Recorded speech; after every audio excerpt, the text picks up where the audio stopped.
তুই যদি আমার কথা মতো কাজ করিস না, তাহলে তুই তোর মাকে বাঁচাতে পারবি।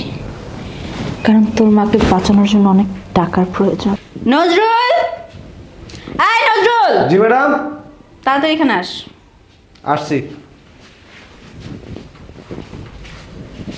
ম্যাডাম। কোন কি করছিলি? কাজ করছিলাম। বয়, কি কাজ করছিলি?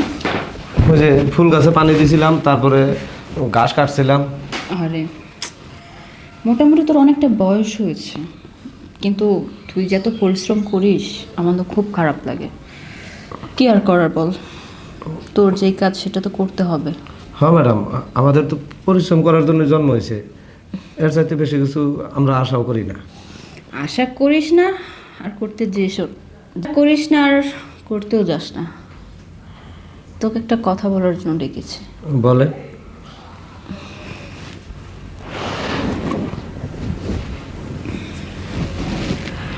দেখ তো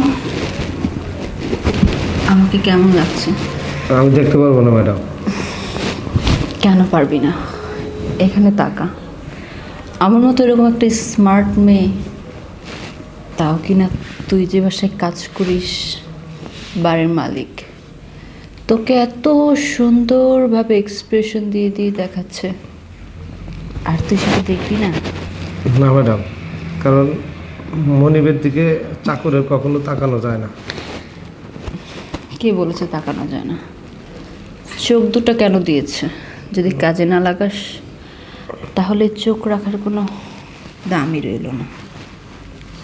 দেখেন ম্যাডাম, আমি জায়গা কোথায় যাবি? অনেক কাজ পড়ে আছে, সেগুলো তো আমাকেই করতে হবে।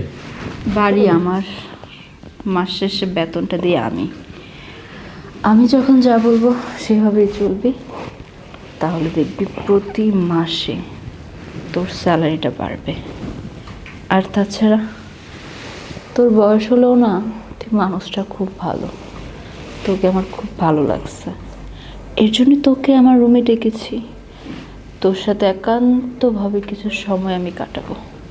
আমার না খুব মন যাচ্ছে, তুই একটু। না ম্যাডাম, আমার কাজগুলো পড়ে আছে, আমি যাই কাজগুলো করি। এই, ভালোভাবে কথা বলছি তো গায়ে লাগছে না তাই না? তোর মা না অসুস্থ? তোর মাকে বাঁচানোর জন্য কিন্তু অনেক টাকার প্রয়োজন।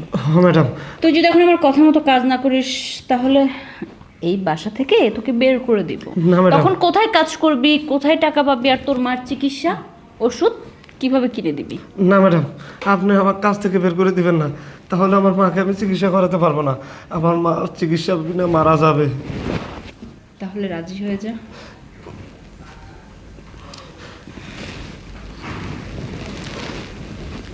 ফিল নে, ভয় কেন পাচ্ছিস?